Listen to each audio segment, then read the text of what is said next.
Hello everyone. Economy सर्वे 2020-21 प्रस्तुत की जा चुकी है। जैसा कि मैंने आप सभी से कहा था कि हम इकोनॉमी सर्वे का संपूर्ण एक विश्लेषण करेंगे। आज यहाँ पर मैं एक कंप्लीट समरी लेकर आया हूँ, क्योंकि ये दो खंडों में एक बहुत ही बड़ा दस्तावेज है। यहाँ पर देखा जाए, अगर दोनों ही खंडों को मिलाया जाए तो कम से कम 700-800 पेज का ये पूरा एक दस्तावेज है, जिसका विश्लेषण करने में या कहते हैं उसका अध्ययन करके वहाँ पर एक डाटा तैयार करने में काफ़ी ज़्यादा समय लगेगा। लेकिन मैं यहाँ पर जो प्रमुख बिंदु हैं इसको लेकर यहाँ पे कह सकता हूँ इसकी कंप्लीट समरी आपको देने जा रहा हूँ। इकोनॉमी सर्वे से जो क्वेश्चन है वो डायरेक्टली आपके एग्जाम में भी पूछे जाते हैं, इसलिए इसको ध्यान से समझना है। सारी जो चीज़ें हैं ग्राफिक्स के हिसाब से हम समझेंगे। जो भी डाटा होगा, जो भी जानकारी है, वो सब ग्राफिक्स के थ्रू समझने जा रहे हैं। ठीक है, इसे शुरू से लास्ट तक देखना है। जो इंपॉर्टेंट एस्पेक्ट हैं अपनी अर्थव्यवस्था के संदर्भ में, उसको आपको यहाँ पे समझने को मिलेगा। तो देखिए, सबसे पहली चीज जो इकोनॉमी सर्वे होता है, वो इकोनॉमी सर्वे भारतीय अर्थव्यवस्था के संदर्भ में भारत के जो मुख्य आर्थिक सलाहकार हैं के वी सुब्रमण्यम के दिशा निर्देशन में तैयार किया गया। इस दौरान यहाँ पर क्योंकि कोविड-19 का एक इम्पैक्ट पड़ा था और उसके कारण भारतीय अर्थव्यवस्था बहुत तेजी से यहाँ पर नीचे गई थी, अर्थात आर्थिक जो समृद्धि थी, ग्रोथ थी, बहुत तेजी से नीचे जाती है, लेकिन उतनी ही तेजी से की ग्रोथ भी वहां पर देखने को मिली। और इसी को लेकर इस बार के इकोनॉमी सर्वे में एक कॉन्सेप्ट यहां पर बोला गया है कि कोविड-19 के दौरान वी शेप्ड भारतीय अर्थव्यवस्था की जो ग्रोथ देखने को मिली है उसी पर यहां पर आधारित है। इस पूरी इकोनॉमी सर्वे का यदि हम चर्चा करने जाएं तो यहां पर कई सारे पक्षों के बारे में जानकारी दी गई है। यहां पर कृषि के संदर्भ में, प्राइवेट सेक्टर के संदर्भ में, यहाँ पर रिसर्च को लेकर, गरीबी के निवारण के संदर्भ में, सरकार की आवश्यकताओं के संदर्भ में और अन्य रेगुलेटरी बॉडीज के कई अलग अलग प्रोस्पेक्ट से यहाँ पर सारी चीज़ों को यहाँ पे डिटेल से उसकी जानकारी दी गई। देखिए, आर्थिक सर्वेक्षण मूलतः होता क्या है, पहले उसको समझ लेते हैं और उसके बाद इस बार के आर्थिक सर्वेक्षण में कौन कौन सी बातें रहीं, किन किन पक्षों के बारे में क्या क्या चीज़ें विशेष रही हैं, हम उनका एक एक करके अध्ययन करते चलेंगे। तो आपको यहाँ पे सारी चीज़ें होंगी, हम ग्राफिक्स के थ्रू पढ़ेंगे। यहाँ पर सबसे पहले लेकिन समझना ये जरूरी है कि आर्थिक सर्वेक्षण होता क्या है। देखिए, आर्थिक सर्वेक्षण का जो तात्पर्य है, आर्थिक सर्वेक्षण होता है कि किसी भी ये बजट सत्र के पहले प्रस्तुत किया जाता है। बजट आपका 1 फरवरी को आएगा, उसका भी एक वीडियो में लेकर आऊंगा। तो ये बजट से पहले रखा जाता है। इसमें होता क्या है आर्थिक सर्वेक्षण में, हम किस चीज़ों के बारे में आर्थिक सर्वेक्षण में को हम देखते हैं, किस रूप में देखते हैं। तो मूलतः यह जो दस्तावेज है ये आपका इकोनॉमी के ब्रॉड प्रोस्पेक्ट, विस्तार एक कह सकते हैं, व्यवस्था को देखता है। राजकोष की स्थिति के बारे में जानकारी होती है, मुद्रा स्फीति की जानकारी होती है तथा सभी प्रकार की आर्थिक गतिविधियों के बारे में विस्तार से इसमें जानकारी कह सकते हैं, उसका विश्लेषण किया होता है। साथ ही यहाँ पर आर्थिक सर्वेक्षण देश की इकोनॉमी को किसी भी स्थिति के समझने के लिए एक जरूरी दस्तावेज है। हम इसी के आधार पर पॉलिसी बनाते हैं, अर्थात कि यदि हम देखें तो महामारी के दौरान या कोविड-19 के दौरान जिस तरह की स्थिति रही, उसके बाद आपको ये पता चलेगा कि हम कितना अभी पीछे हैं रिसर्च एंड डेवलपमेंट में, स्वास्थ्य के क्षेत्र में हमें अभी कितना निवेश की आवश्यकता है। तो ये सारी जानकारी हमें कहाँ से मिलती है? आर्थिक सर्वेक्षण के माध्यम से। सर्वेक्षण में आर्थिक विकास जो होता है उसका पूर्वानुमान भी लगाया जाता है और साथ ही साथ यहाँ पे अर्थव्यवस्था में तेजी रहेगी या यहाँ पर मंदी की स्थिति रहेगी, इसकी भी जो जानकारी है वो हमें सर्वेक्षण, आर्थिक सर्वेक्षण के माध्यम से मिलता है। तो अगर देखा जाए तो आर्थिक सर्वेक्षण एक ऐसा दस्तावेज है जो भारतीय अर्थव्यवस्था के विकास, गति, मंदी और विभिन्न सेक्टर से संबंधित जानकारियां भी देता है। बजट से पहले इसलिए प्रस्तुत किया जाता है ताकि यहाँ पर बजट को एक आधार जो होता है यही देता है, इसी के डेटा के आधार पर ही यहाँ पर बजट भी प्रिपेयर किया जाता है। आप देखेंगे इस सर्वेक्षण में जो बातें कही गई हैं, बजट जो आने वाला है इन्हीं प्रोस्पेक्ट, इन्हीं सेक्टर से जुड़े हुए क्षेत्रों के लेकर वहां पे बजटीय घोषणाएं की जाएंगी। तो यहां पर बजट को जो आधार देता है वो आपका आर्थिक सर्वेक्षण ही देता है। तो चलिए देखते हैं कि इस बार की जो सबसे जरूरी जो पहलू है, जो की पॉइंट यहां पर है, वी शेप्ड इकोनॉमी को लेकर आर्थिक सर्वेक्षण क्या कहता है। देखिए, यहाँ पे जो डाटा है बाइलिंगुअल है, हिंदी इंग्लिश दोनों का मैंने प्रयोग किया हुआ है। आपको समझने के संदर्भ में दोनों चीजें जरूरी हैं, दोनों मीडियम के छात्रों के लिए सहज बनाने की कोशिश की गई है। तो देखिए, सबसे पहली जो चीज यहाँ पे की service indicator showing V shaped recovery, जो आपकी मूलभूत कह सकते हैं जो सेवाएं हैं, जो सूचकांक हैं, वो ये दिखाती हैं कि भारतीय अर्थव्यवस्था वी शेप्ड के आकार में ग्रोथ कर रही है। और कैसे? सबसे पहली चीज एफडीआई को देखा, यहां पे डाटा दिया गया कि एफडीआई का जो फ्लो है वो फ्लो बहुत तेजी से यहां पर आपको यहां पर 34% यहां पर आपको अप्रैल से सितंबर 2020 के बीच यहां पर इसमें ग्रोथ देखी गई, अर्थात निवेश एफडीआई के रूप में भारत में बहुत ज्यादा आया और ये करीब 23.6 बिलियन यूएस डॉलर का यहां पर एफडीआई के थ्रू निवेश देखने को मिला। दूसरी चीज शिपिंग टर्नअराउंड टाइम यहां पर बताया गया कि 4.67 डेज में आपने 2010-11 की अपेक्षा 2019-20 में 2.62 डेज में यहां पर आपको जो भी सामानों की आवाजाही की स्थितियों को वहां पर ग्रोथ रेट आपको देखी गई। इसके अलावा एक चीज और यहां पे आपको बताया गया है कि जो पैसेंजर हैं, जो ट्रैफिक इत्यादि को लेकर या फिर रेल फ्रेट को लेकर ट्रैफिक है, इन सारी चीजों को लेकर देखें तो यहां पर आपको दिखाता है कि किस तरीके से सर्विस अर्थात इन क्षेत्रों में जो ट्रैफिक एरिया है वो डाटा दिखाता है कि यहां पे ग्रोथ काफी तेज रही, अर्थात कि आपको लोगों ने गाड़ियां के संदर्भ खरीदने की स्थितियों को अगर हम देखें या फिर अगर हम कहें कि रेल फ्रेट में वहां पर लोगों की आवाजाही की स्थितियों को देखा जाए तो संख्या काफी पहले से बढ़ी है। लोग ज्यादा से ज्यादा निजी परिवहन या अन्य वाहनों का प्रयोग कर रहे हैं और ट्रैफिक की स्थिति काफी ज्यादा है। तो ये चीजें दिखाती हैं, अर्थात आपको एफडीआई बड़ा निवेश मिला है, कम समय में ज्यादा तेजी से यहां पे गतिविधियां बढ़ी हैं आवाजाही की और लोगों के द्वारा विभिन्न प्रकार के वाहनों की जो प्रयोग करने की स्थिति रही है उसमें भी आपको ग्रोथ देखने को मिली है। अर्थात कि कोविड-19 के इंपैक्ट के दौरान भी जो ग्रोथ रही है, जो यूजेस रहे हैं वो लगातार दिखाते हैं कि हम यहां पर रुके नहीं हैं बल्कि अर्थव्यवस्था में और भी ज्यादा निवेशिक स्थितियां देखने को मिली हैं, बढ़ती हुई स्थितियां भी देखने को मिली हैं। इसके बाद हेल्थ केयर अंडर स्पॉटलाइट, यहां पर स्वास्थ्य सेवाओं पर बल दिया गया है, हिंदी और इंग्लिश दोनों में है। तो हिंदी के प्रोस्पेक्ट्स के थ्रू अगर हम देखें तो यहां पे क्या क्या जानकारी दी गई। सबसे पहले कहा गया कि महामारी से निपटने के लिए स्वास्थ्य सुविधाएं बेहतरीन होना बहुत जरूरी है, क्योंकि जिस तरीके से भारतीय अर्थव्यवस्था की स्थिति रही है, हमारी स्वास्थ्य सेवाएं थोड़ी लचर रही हैं और इसी कारण से थोड़ी हमें समस्याएं ज्यादा देखने को मिली। दूसरा, राष्ट्रीय स्वास्थ्य मिशन को जारी रखने पर जोर दिया गया है ताकि यहां पर सभी के तहत सभी को जरूरी स्वास्थ्य सुविधाएं उपलब्ध कराई जा सके और उसके तहत इंफ्रास्ट्रक्चर को भी डेवलप किया जाए। सार्वजनिक स्वास्थ्य खर्च को सकल घरेलू उत्पाद में 1% से बढ़ाकर 2.5 से 3% करने से कुल व्यक्तिगत स्वास्थ्य खर्च 65% से घटकर 35% के स्तर पर आ सकता है।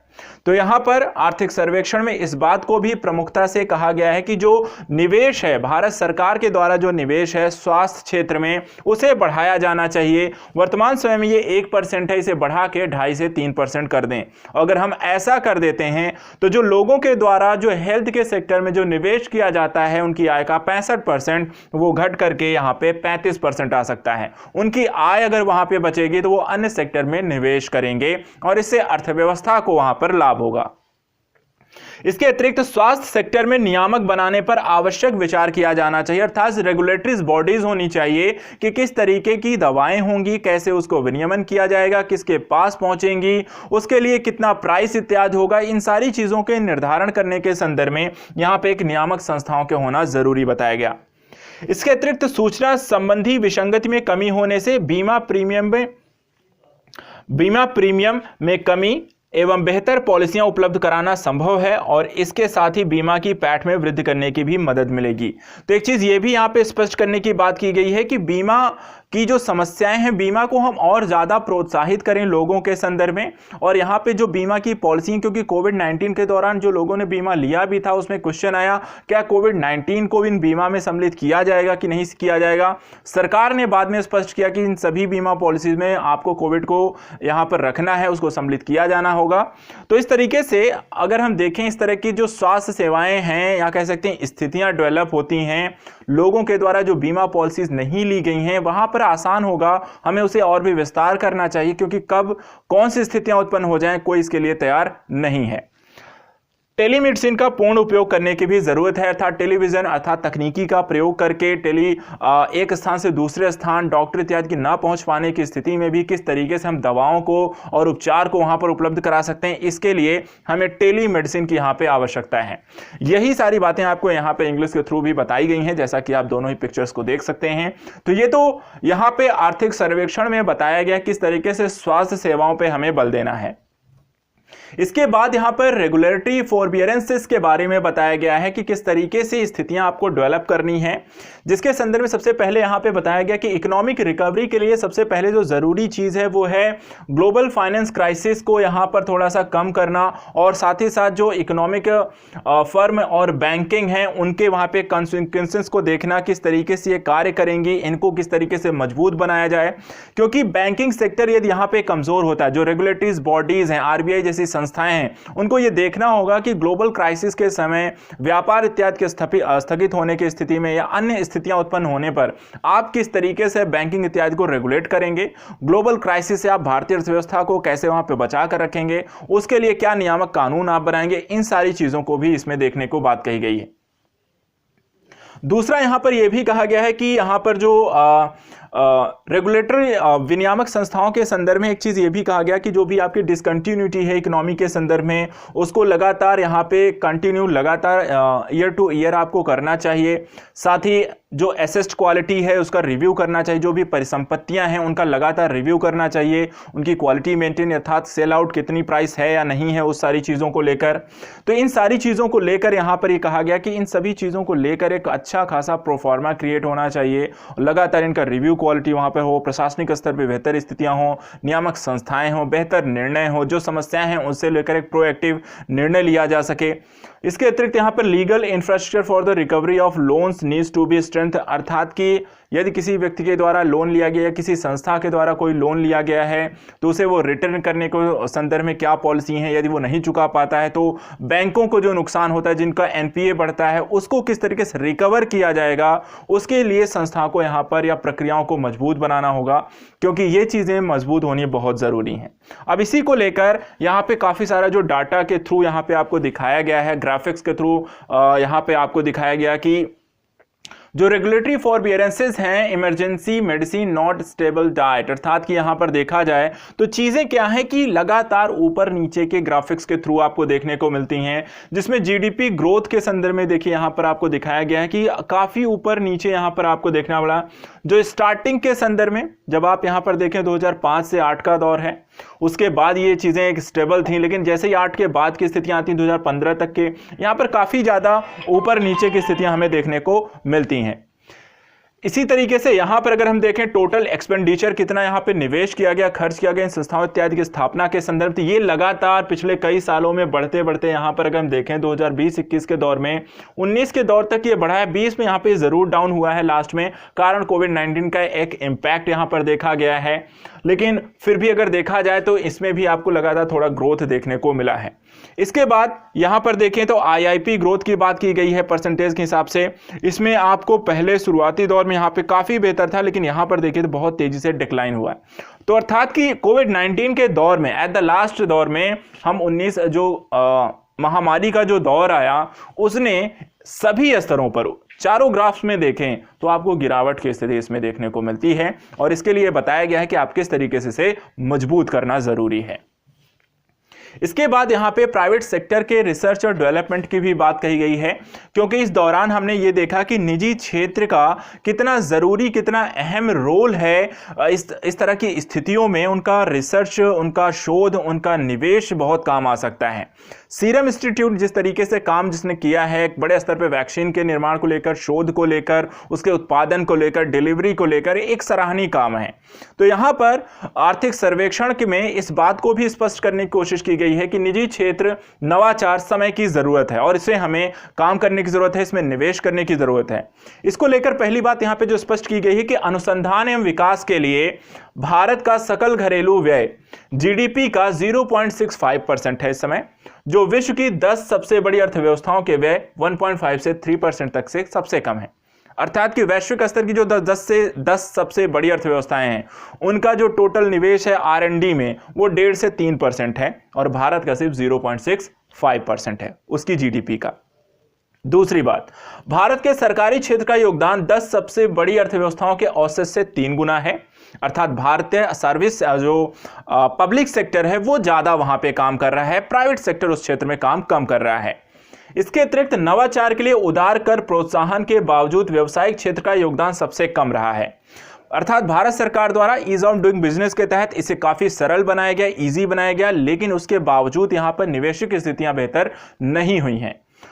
कुल पेटेंट में भारतीयों का योगदान 36%, अन्य बड़ी अर्थव्यवस्थाओं में योगदान औसत 62% यहां पर दर्शाया गया है। तो पेटेंट के मामले की जो स्थितियां हैं वो यहां पर बड़े स्तर दिखाती हैं 36 और 62%, जो कि एक बड़ा डेटा है। इसके अतिरिक्त व्यावसायिक क्षेत्र पर जोर देते हुए भारत को अनुसंधान और विकास में निवेश पर विशेष जोर देना है। इस बार के बजट में आप देखिएगा रिसर्च एंड डेवलपमेंट, खासकर स्वास्थ्य इत्यादि के क्षेत्र में और इन चीजों को लेकर भारत सरकार एक अच्छा खासा बजट लेकर आएगी, और ये कहीं ना कहीं जरूरत भी है। कोविड-19 के इंपैक्ट में हमें यह जरूर दिखा दिया है कि आप यदि आत्मनिर्भर नहीं है तो यहाँ पे कोई भी देश सबसे पहले अपनी स्थिति को मजबूत करता है, उसके बाद आपको वहां पे प्रोवाइडेशन करता है। भारत को इस संदर्भ में एक, क्योंकि बहुत तेजी से विकसित होती हुई अर्थव्यवस्था है, और इसलिए यहां पर भारत को अपने रिसर्च एंड डेवलपमेंट में और भी ज्यादा निवेश करने की आवश्यकता है, और इसके लिए हमें निजी सेक्टर को यहां पे प्रोत्साहित करना होगा, उनको आकर्षित करना होगा, उनके लिए अवसर यहां पे खोलने होंगे जो हैं, उन्हें किस तरीके से आकर्षित किया जाए, इसके अवसरों को ढूंढना बहुत जरूरी है, क्योंकि भारतीय विकास के संदर्भ में इनकी महत्वपूर्ण भूमिका है। एक डाटा यहां पर दिखाया गया है जो कि ग्रॉस, यहां पर अगर हम बात करें तो gross expenditure research and development को लेकर है। टॉप 10 यहां पे इकोनॉमी के संदर्भ में आपको डेटा दिखाया गया है। जो गवर्नमेंट का जो निवेशक स्थितियां हैं, जो ग्रीन कलर की हैं, रेड कलर की यहां पर बिजनेसमैन है, तो यहां पर ये सारा जो डेटा है वो आप देखने को मिल सकता है, जो अराउंड आपका 68, 56, 11 और 37% यहां पर अलग अलग संदर्भों में आपको दिखाई देती है। अब इसमें यहां पर रिसर्च एंड डेवलपमेंट के संदर्भ में यहां पर बात की गई है कि business sector in India contribution much less and gross expenditure 37% compare to other top 10 country जो 68% है। जो डेटा इधर देता है उसी डेटा की बात यहां भी ये कर रहे हैं, और उसी डेटा को ये आपको दिखा दे रहा है कि यहाँ पर जो बाकी 10 कंट्रियां वो 68% निजी सेक्टर के द्वारा निवेश करते हैं, यहाँ पे 37% ऐसा करते हुए आपको दिखाई देती है। 68 और 37 की स्थिति आप देख सकते हैं। तो ये सारे जो डेटा है उसी की अभी हमने यहाँ पे जो बात की।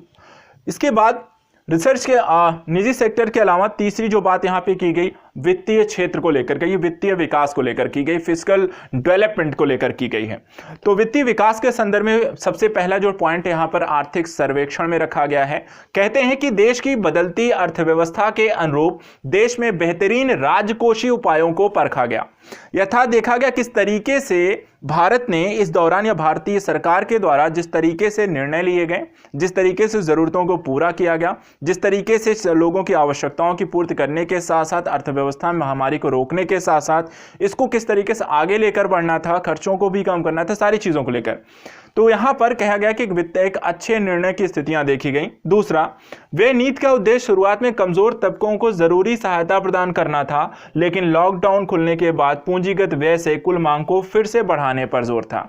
अर्थात कि जो नीतियां या निर्णय लिए गए वो परिस्थितियों के बदलने के अनुसार चेंज किए गए। लॉकडाउन में जहां पर कमजोर वर्गों तक पहुंचने का उद्देश्य मेन सरकार का था, वहीं इसके खुलने के बाद क्योंकि रोजगार काफी छिने हुए थे, अर्थव्यवस्था नीचे हुई थी, तो उसको ऊपर लाने के संदर्भ में सरकार के द्वारा यहां पर कुल मांग को फिर से बढ़ाने के संदर्भ में निवेशक पूंजीगत व्यय की आवश्यकता को लेकर एक नीति बनाई गई। इसके बाद पिछले 3 महीनों से लगातार मासिक जीएसटी संग्रहण 1 लाख करोड़ के पास पहुंचा है। अर्थात कि जो देखा जाए वस्तु एवं सेवा कर की बात कर रहे हैं, जो अप्रत्यक्ष कर की बात कर रहे हैं, तो लगातार यहां पर डेटा अर्थात 1 लाख करोड़ का यहां जीएसटी का संग्रह हुआ है। संग्रहण के बाद अब तक दिसंबर 2020 में अपने उच्चतम स्तर पर जीएसटी का डेटा पहुंच गया है। टैक्स प्रबंधन में सुधार के कारण टैक्स संग्रहण भी यहां पे सरकार का बढ़ा है, और आप जानते हैं यदि सरकार का टैक्स बढ़ता है, उसका कलेक्शन बढ़ता है, तो उसका सबसे ज्यादा जो फायदा है वो निवेशक स्थितियों में होता है। सरकार ज्यादा निवेश करती है, बेहतर अवसंरचनाओं का निर्माण करती है, पूंजीगत स्थितियां बेहतर करती है, और उससे अर्थव्यवस्था को ही विकास होता है। तो यहाँ पे कोविड-19 के दौरान जिस तरीके से राजकोषीय स्तर पर नीतियां बनाई गई और उसके माध्यम से जो इफेक्ट देखने को मिले हैं उसकी चर्चा इसमें की गई है। साथ ही यहां पर सेवा क्षेत्र के बारे में चर्चा करता हुआ यहां पे आप पॉइंट देख सकते हैं। सेवा सेक्टर के बारे में यदि हम देखें तो यहां पर 2020-21 की पहली छमाही में सेवा क्षेत्र 16% संकुचित हुआ। अर्थात कि आप जानते हैं कि भारतीय अर्थव्यवस्था में जो सबसे बड़ा योगदान है वो सेवा सेक्टर का है, लेकिन कोविड-19 के इंपैक्ट के कारण इसमें 16% की गिरावट देखी गई, अर्थात संकुचित होता हुआ देखा गया। दूसरा, लॉकडाउन में तेजी से गिरावट के बाद सेवा क्रय प्रबंधन सूचकांक, रेल माल और बंदरगाह यातायात में वी आकार की रिकवरी देखी गई। अर्थात कि पहले तेजी से लॉकडाउन कारण, क्योंकि सभी देशों ने किसी भी प्रकार के व्यापार को यहां पे बंद कर दिया था किसी भी दूसरे देश के साथ, तो उसके कारण अचानक से ग्रोथ जो होती है, अर्थात व्यापार जब आपका बंद हो गया, कोई नहीं खरीदेगा, तो नीचे जाता है। लेकिन जैसे ही लॉकडाउन के इफेक्ट खत्म होते हैं, लोग फिर से व्यापार करना शुरू करते हैं, उत्पादन बढ़ता है, आत्मनिर्भर भारत की भी संकल्पना इस दौरान लेकर आई गई, तो वहां पर धीरे धीरे क्या हुआ, ये तेजी से, जितनी तेजी से नीचे गई थी उतनी तेजी से ये रिकवरी की ओर भी आपको देखने को मिलती है, जिसे हम वी आकार, अर्थात कि नीचे जाना और फिर से ऊपर उठने की स्थितियां। इसको अलग अलग टर्म एंड कंडीशंस अर्थात डेटा के आधार पर भी समझाने की कोशिश की गई। जैसे एक डेटा दिया गया कि अप्रैल सितंबर 2020 के दौरान सेवा क्षेत्र में विदेशी निवेश के प्रवाह में वर्ष 34% की वृद्धि देखी गई है। और ये कब से कब तक है? अप्रैल से सितंबर 2020 तक 34% की वृद्धि इसमें देखने को मिली। और साथ ही साथ 2010-11 के मुकाबले 2019-20 में बंदरगाहों पर जहाजों के टर्न अराउंड का समय लगभग आधा हुआ। जैसे हमने स्टार्टिंग में देखा था जो रिकवरी की बात, कि वहां पहले आपको लगता था करीब 5 और 6 डेज, वो आपको 2.6 डेज आ चुका है। पिछले वर्ष यूनिकॉर्न सूची में रिकॉर्ड 12 स्टार्टअप भारत के यहां पर जुड़े हैं, जो कि एक बहुत बड़ी उपलब्धि है। भारत विश्व की तीसरी यहां पर सबसे बड़ी अर्थव्यवस्था या तीसरा देश है विश्व के यूनिकॉर्न कंपनियों में। सबसे ज्यादा जो यूनिकॉर्न कंपनियां बनी हैं या फिर जुड़ी हैं या उनको दर्जा प्राप्त हुआ है, उसमें भारत तीसरे नंबर पर है, अमेरिका और चाइना के बाद। इसके बाद कोविड-19 के दौरान जो सबसे जरूरी जो पहलू था वो था बुनियादी आवश्यकताओं के संदर्भ में किस तरीके की स्थितियां देखी गई, जो हम कह सकते हैं बेयर नेसेसिटीज के बारे में क्या डाटा वहां पे कहता है, आर्थिक सर्वेक्षण इसके बारे में उसने क्या कहा है। तो देखिए यहां पे 2012 के मुकाबले 2018 में जल, आवास, स्वच्छता, माइक्रो पर्यावरण और अन्य सुविधाएं यहां पर कहता है बेहतर है। ये डेटा करीब 1 साल का नहीं है, यहां पे जो तुलना की जा रही है पिछले 6 साल अर्थात 2012 के मुकाबले 18 तक का डाटा को यहां पे तुलना की गई है।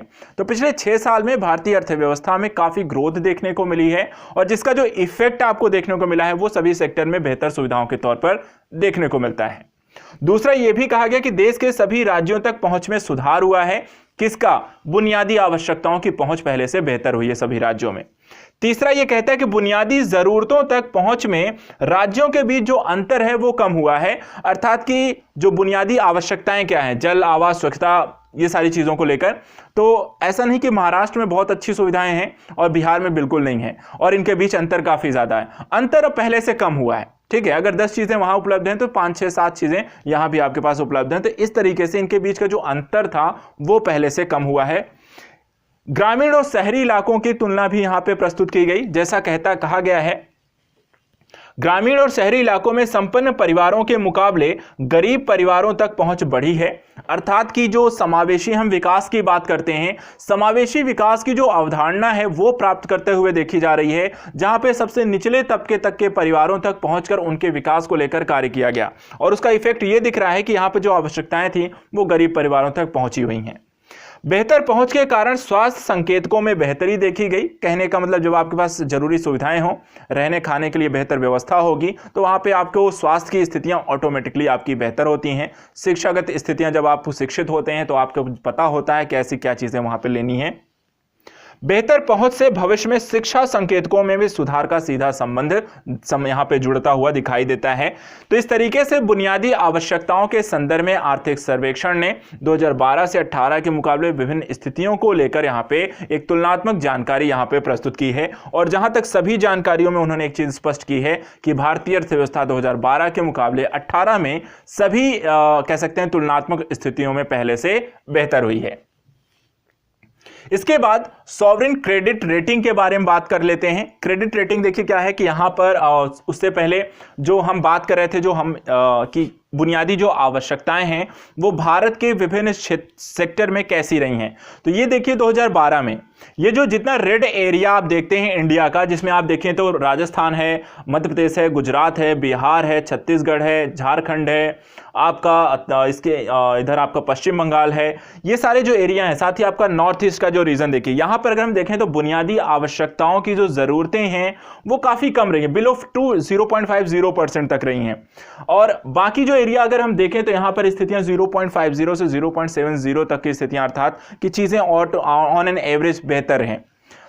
अब इसके बाद देखिए 2018 का जो डेटा कहता है, जो इतने रेड सर्कल एरियाज थे अर्थात जो रीजन थे वो काफी कम हो गए। अब जो रेड सर्कल एरियाज 2018 में जो स्टेट आपको दिखाई देते हैं उनमें अगर हम देखें तो आपका पश्चिम बंगाल है, इसके अलावा यहां पर आपका झारखंड है, यूपी उड़ीसा है, ये रीजन आपको इसमें अभी भी दिखाई देते हैं। त्रिपुरा यहां पर आपको दिखाई देता है। बाकी जो रीजन थे आपके रेड सर्कल के अंतर्गत आते थे, बुनियादी सेवाएं जहां बहुत अच्छी नहीं थी उसमें सुधार हुआ है, सुधार हो गया है। अब वो द्वितीय श्रेणी में आ गए हैं 0.50 से 0.70 तक, और कुछ स्टेट यहां पर एबव पहुंच गए, बहुत ही अच्छी स्थिति में पहुंच गए, जिनका जो डेटा है वो 0.70 से अपर चला गया है। इसमें आप देखें तो गुजरात है, हरियाणा है, पंजाब है, उत्तराखंड है और दिल्ली है। ये रीजन जो हैं वो आपके औसत से भी बेहतर स्थिति में यहां पर बुनियादी सेवाएं उपलब्धता की देखी गई हैं।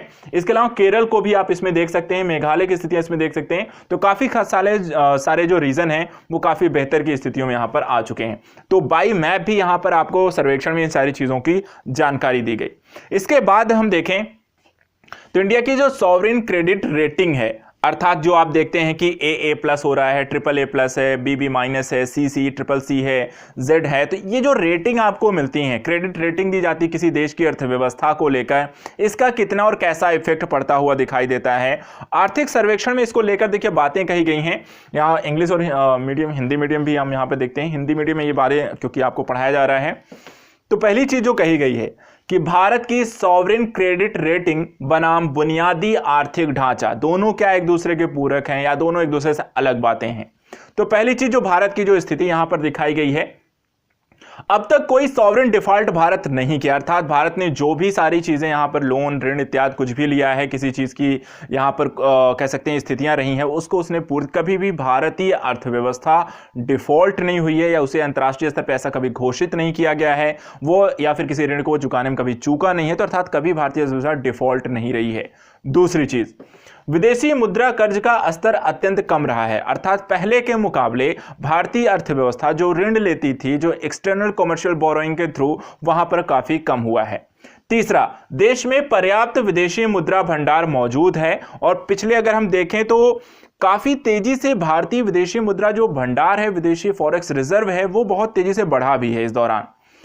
आर्थिक समीक्षा में यहां पर कुछ अनुशंसाएं भी इसको संदर्भ में की गई, जैसे कि भारत की राजकोषीय नीति को सदैव देश में बुनियादी आर्थिक ढांचे के अनुरूप ही नहीं होना चाहिए। यह भी कहते हैं कि यहां पर सिर्फ आप बुनियादी ढांचे के संदर्भ में ही कार्य ना करें, बल्कि इसके अलग प्रोस्पेक्टिव से भी कार्य करें, जिसमें सामाजिक के संदर्भ में, मानव संसाधन इत्यादि के संदर्भ में काम करने की भी आपको इसमें आवश्यकता है। अब सॉवरेन क्रेडिट रेटिंग को लेकर आर्थिक सर्वेक्षण में यहां पर एक डाटा यहां पे आपको रखा गया है, जिसमें भारत की जो क्रेडिट रेटिंग है वो BBB से लेकर Baa3 से 6A+ A1 तक है। तो यहां पर भारत की जो रेटिंग रही है वो ऊपर नीचे यहां पर देखें तो एक सतत तौर पे यहां पर चीजें आपको दिखाती है कि भारत की जो क्रेडिट रेटिंग रही है विभिन्न दौरान ये घटती बढ़ती रहती है। अब यहां पर स्थितियां हैं जो B तक यहां पर दी जाती हैं, फिर आप और अच्छे तो A पर आएंगे और आएंगे, AAA+ आते हैं। तो भारत की जो क्रेडिट रेटिंग रही है वो पहले के मुकाबले थोड़ी थोड़ी बेटर होती गई है।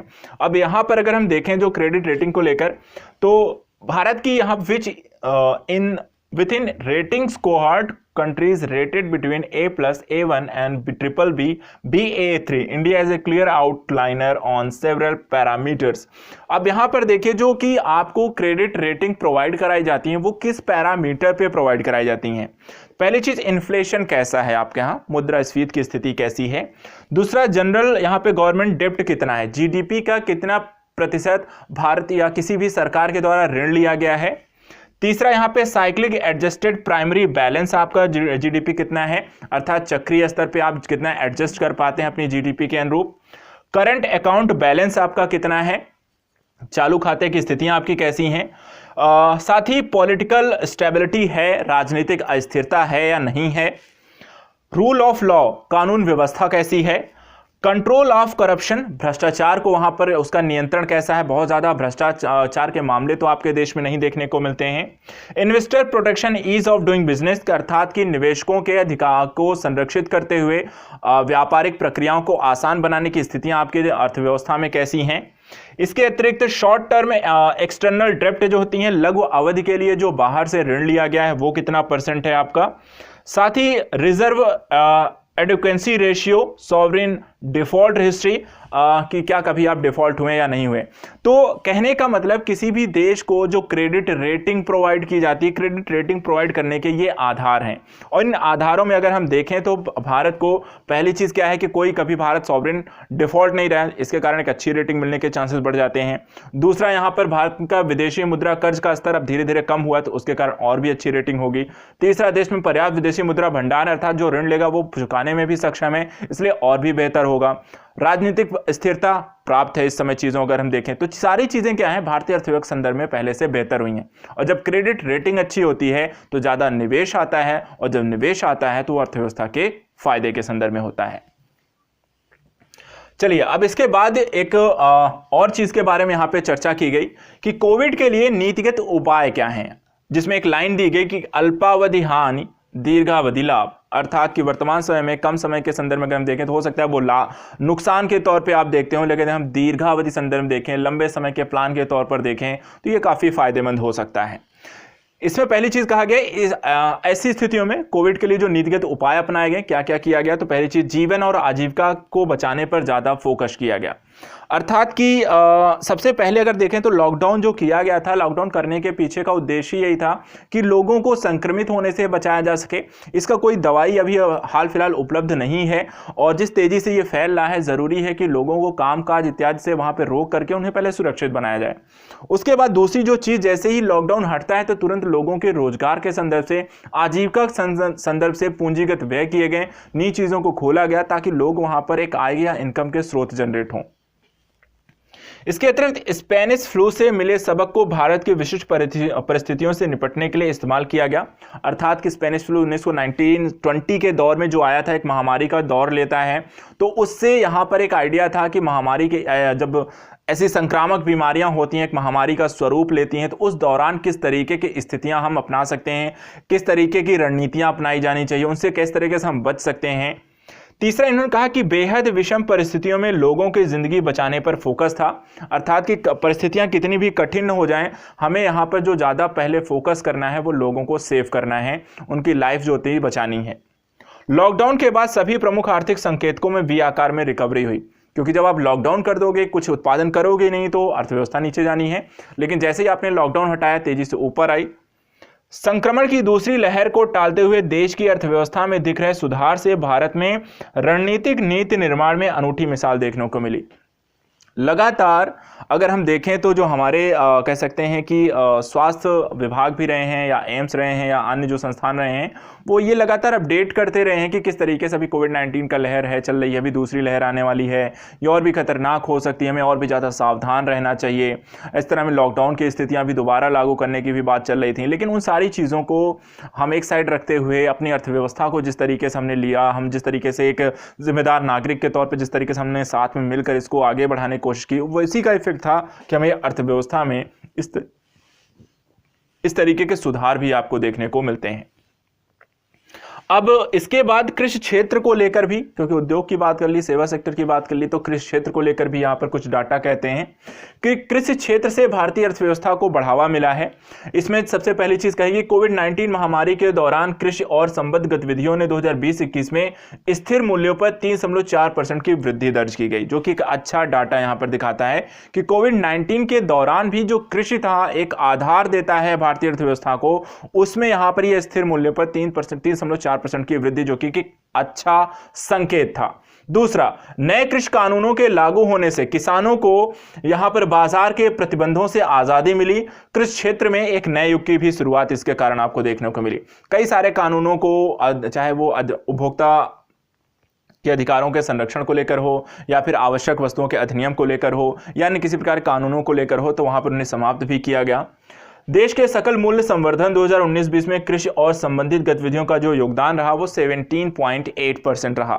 साथ ही विश्व का लगभग 2.5% कृषि निर्यात भारत से किया जाता है।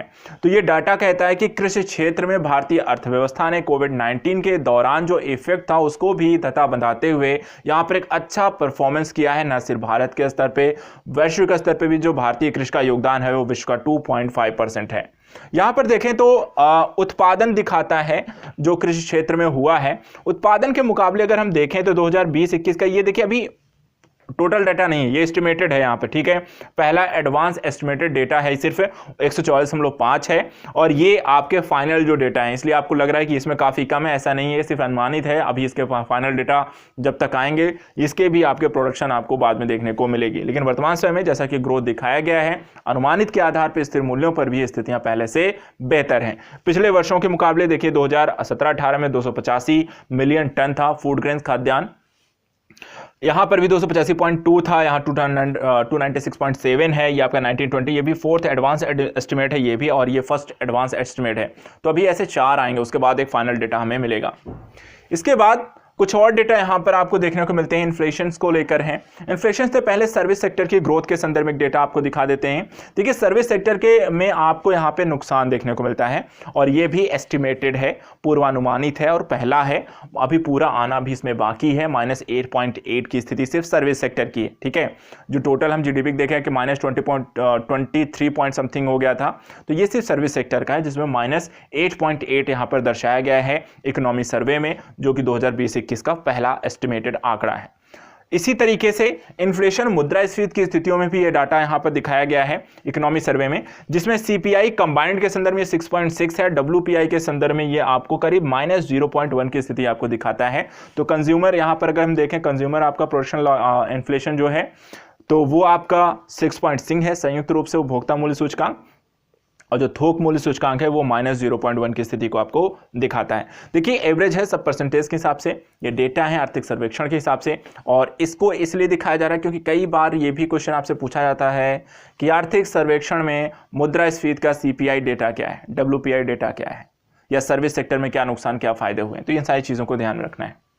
इसके बाद फॉरेक्स रिजर्व और यहां पर आपका एग्रीकल्चर अलाइड सेक्टर को देख लीजिए। एग्रीकल्चर अलाइड सेक्टर की जो ग्रोथ है यहां पे ग्रॉस वैल्यू एडिशन के संदर्भ में, जो बेसिक प्राइस स्थिर मूल्य की हम बात कर रहे थे, ये कितना है 3.4% है 2020-21 के पहले एस्टिमेट है। स्थिर मूल्यों पर 3.4% की वृद्धि देखी गई। इससे पहले की स्थितियां कम ज्यादा होती रही हैं। 2017-18 में 5.9 था, 2018-19 में 2.4, 2019-20 में 2019-20 में ये 4 था, और अभी भी ये 3.4 है, और ये हो सकता है इसकी और भी ग्रोथ आपको देखने को मिले।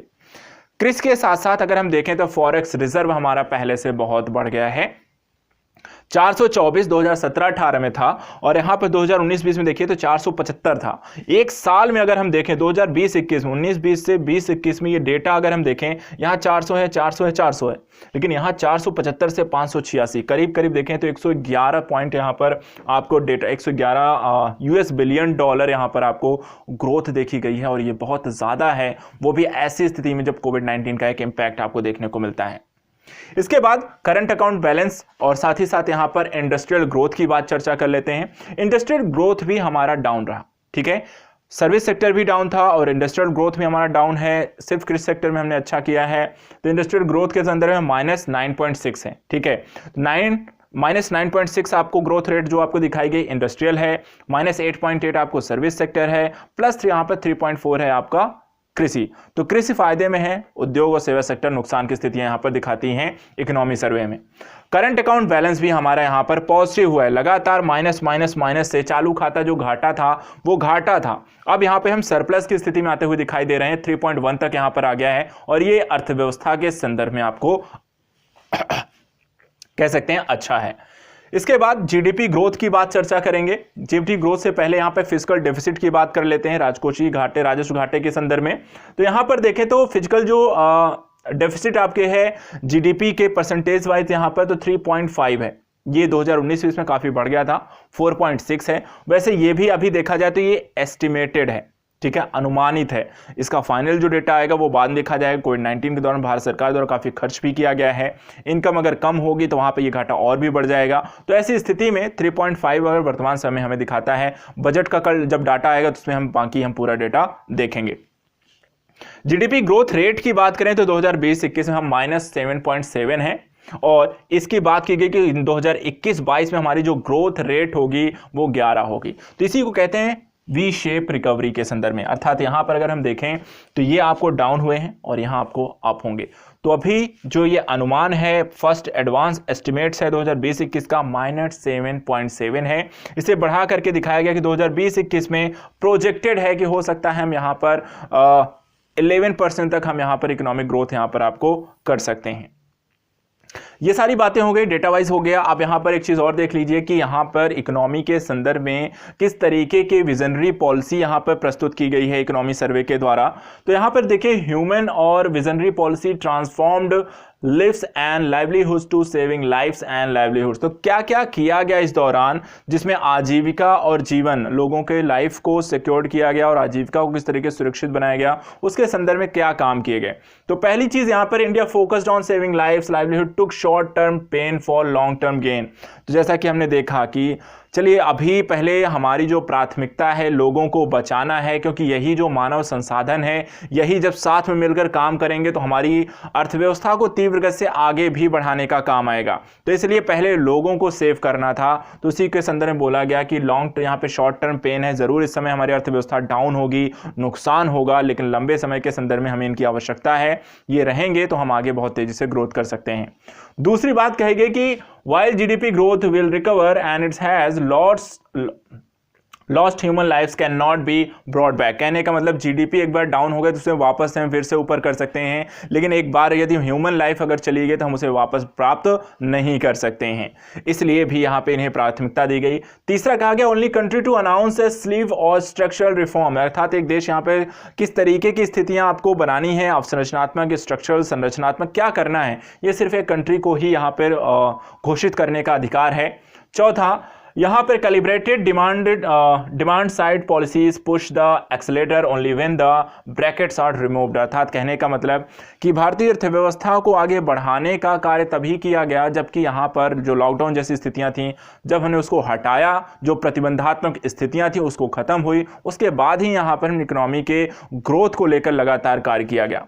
पांचवा, यहाँ पर V shaped economy recovery without A second wave makes India SNI genesis case in mature policy making. अर्थात कि ये दिखाता है कि जिस तरीके से सेकेंड वेव को दरकिनार करते हुए कोविड-19 की हमने इकोनॉमी के ग्रोथ में बहुत तेजी से यहाँ पे काम किया है, वो दिखाती है कि भारतीय अर्थव्यवस्था एक फ्यूचरिस्टिक संदर्भ में किस तरीके से ग्रोथ को प्राप्त कर सकती है। और इसके बाद mega vaccination drive should enable recovery in services के कहने का मतलब जिस तरीके से भारत सरकार ने 30 करोड़ अपनी जनसंख्या को पहले चरण में यहाँ पे टीकाकरण करने की यहाँ पे ठानी हुई है, ये दिखाएगा और ये बहुत कुछ निर्भर करेगा कि भारतीय अर्थव्यवस्था किस तरफ और कितनी तेजी से आगे बढ़ेगी। ये सारा कुछ डेटा यहाँ पे दिखाया गया है कि कोलैबोरेशन को लेकर, यहाँ कोरिलेशन को लेकर यहाँ पे इंडिया के संदर्भ में, यूएस के संदर्भ में और यूके के संदर्भ में। और ये है आपका counter cycle fiscal policy to boost growth will sustain India डेप्ट। तो जो भारत का लगातार जो एक डेप्ट की स्थितियां हैं उस दौरान किस तरीके राजकोषीय जो पॉलिसी, चक्रीय राजकोषीय पॉलिसी बनाई गई है उसको काउंटर करने के संदर्भ में। तो देखिए भारत की जो स्थितियां रही हैं वो ऑन एन एवरेज बहुत ज्यादा ऊपर नीचे नहीं हुई हैं लास्ट स्पॉट में। यहाँ पे यूके का देखें, ये बहुत ज्यादा फ्लक्चुएट हुई है, ऊपर नीचे काफी अंतर यहाँ पर देखने को मिलता है। यहां पर भी देखें तो यूएस का भी अंतर हमारे से ज्यादा यहां पर आपको दिखाई देता है। भारत का जो यहां पर जो कह सकते हैं इंडिया डेप्ट को यहां पर कम करने को लेकर जो पॉलिसी बनाई गई है लगातार, वो इन दोनों देशों के मुकाबले हमने काफी अच्छा यहां पर बेहतर किया है, जो ग्राफिक्स के माध्यम से लगातार इसमें दिखाया गया है। इसके बाद अगर हम देखें तो हेल्थ सेक्टर को लेकर जो स्टेज फाइनली यहां पर देखने को मिला, एक चीज ये भी कहा गया कि continued focus on growth to eradicate poverty को लेकर लगातार हमने काम किया कि किस तरीके से हम यहाँ पर जो गरीबी है उसको कम करने को लेकर लगातार काम किया गया।